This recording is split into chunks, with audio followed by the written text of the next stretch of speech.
Pentagon senior strategist Robert Maginnis joins us now live from Woodbridge, Virginia. Good to see you.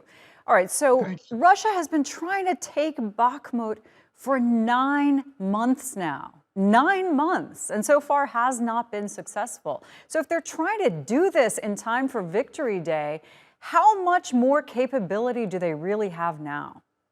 I'm not sure they have much more.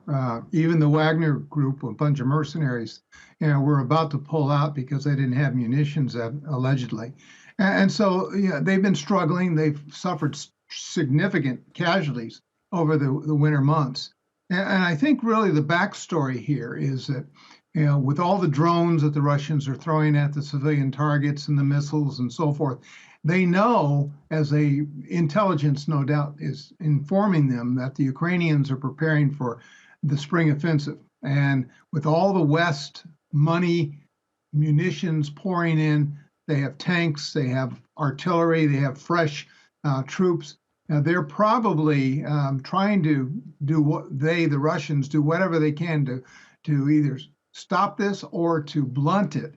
And, certainly Bakhmut is indicative of the Russians' problems. They've lost so many personnel, and I'm afraid it would appear as if this continues and the spring offensive does go as expected all the way down to the Sea of Azov, then really Putin is in a politically bad place. He's going to have to further mobilize personnel, and already he's mobilized 700,000 in his country. So this will be, I don't know, it will be the end of this operation that Putin, started back in February of 2022. But it's certainly going to set him back, and I think his people are going to be able to begin to say enough is enough.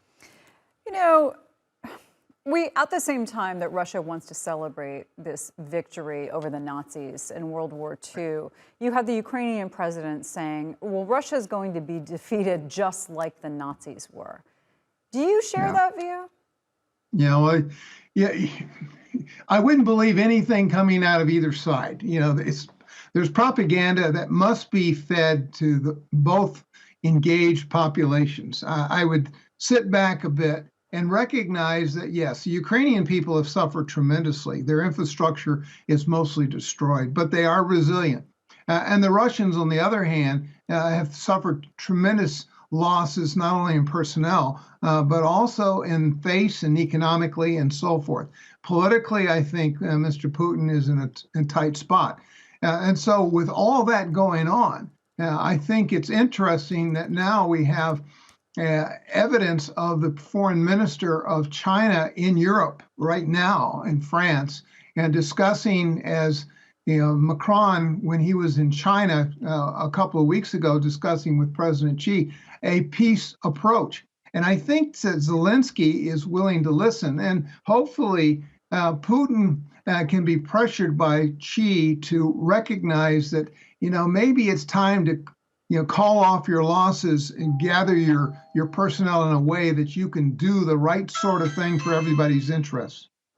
There's been a lot of reporting about Russia running low on supplies, possibly running low on missiles. And then you had the head of the Wagner mercenary group publicly complaining that they didn't have enough ammunition and might pull away from Bakhmut because of that. Now that they're trying to step up their attacks, at least around Bakhmut, does it look like that problem's been remedied somehow?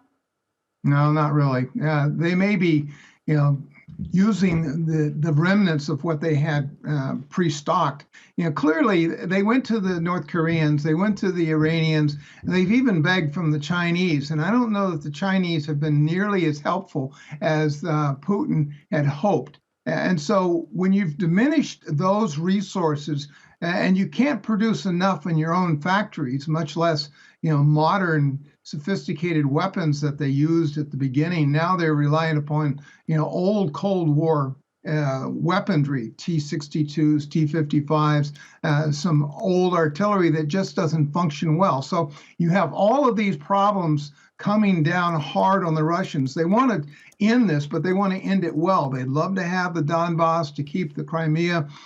They would love to have more of Ukraine. I'm not sure that's going to happen as long as the West continues to provide Zelensky with the munitions he needs, and the Ukrainians, who are resilient, continue to be so. Robert, it is always good to talk to you about these things. Thanks so much for sharing your insight. Thank you.